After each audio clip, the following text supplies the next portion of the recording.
भारत की supreme court ने police तहवील में तशद्दुद और अमवात को निज़ाम पर धब्बा करार देते हुए गोया एक गैर मामूली एतराफ़ किया है। अदालत ने पुलिस थानों में CCTV कैमरों की अदम तनसीब या गैर फ़ालियत से मुतल्लिक नोटिस केस की समाअत के दौरान इंकशाफ किया कि रवा साल 2025 के पहले 8 माह में सिर्फ राजस्थान में पुलिस तहवील के दौरान 11 अफराद मारे गए।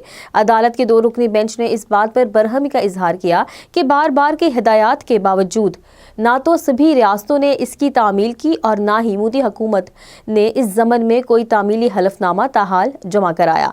सॉलिसिटर जनरल तुषार मेहता ने अदालत में एतराफ़ किया कि पुलिस तहवील में हलाकतों का कोई जवाज़ नहीं बनता।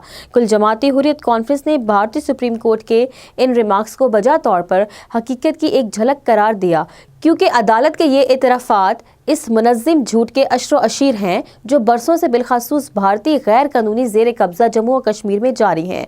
गुज़िश्ता 36 बरसों में 1,74,936 कश्मीरियों को गिरफ्तार किया गया, जिनमें 7,000 से ज़ायद को ज़ेर हिरासत तशद्दुद करके शहीद और तकरीबन 10,000 को गायब कर दिया गया है। भारतीय सुप्रीम कोर्ट की बरहमी भारतीय रियासतों में पुलिस थानों और हवालात में कैमरों की तनसीब ना होने पर है, जबकि मकबूजा जम्मू और कश्मीर में तो हर गाँव हर कस्बे में कायम फौजी कैंप हैं, जहां लोगों को लाकर 3rd डिग्री टॉर्चर और कत्लो माजूर करने का सिलसिला दिहाइयों से जारी है। मकबूजा इलाके में CI के नामी बदनामे ज़माना कार्गो और इंटरोगेशन सेंटर्स भी कायम हैं, जिनके बारे में मशहूर है कि अगर इनके यहाँ किसी कश्मीरी की जेल में मुंतकली हो तो गोया इसने नई जिंदगी पाई। क्या भारतीय सुप्रीम कोर्ट ने कभी इसका नोटिस लिया?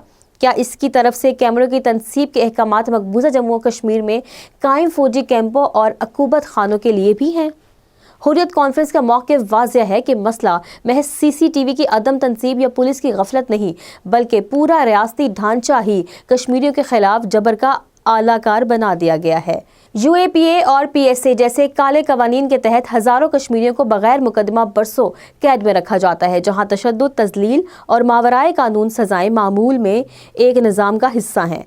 वहां CCTV कैमरों की तनसीब की तवक्का रखना ही अबस है।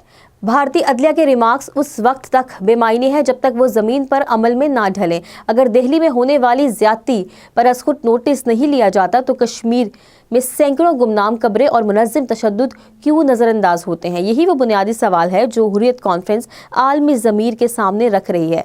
आखिरकार इंसाफ महज फैसलों में नहीं बल्कि नताइज में नज़र आता है। जब तक मजलूम को वाकई इंसाफ नहीं मिलेगा और जाबिर को कटहरे में नहीं लाया जाएगा, तब तक इस तरह के अदालती बयानात तारीख में सिर्फ रस्मी कलमात के तौर पर याद रखे जाएंगे, इंसाफ के तौर पर नहीं।